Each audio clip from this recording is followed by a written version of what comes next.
I'm Laura Lein-Svencner. I'm a collage mixed media artist. And I've been working in this medium for the past 30 years, and I don't think I will walk away from it. It kind of chose me in my art background.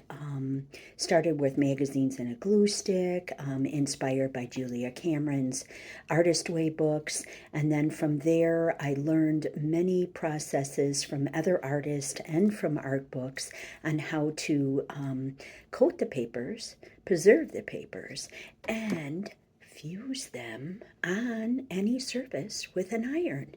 And with that, it allows me to be in a lot of different substrates: watercolor, canvas, and wood panels.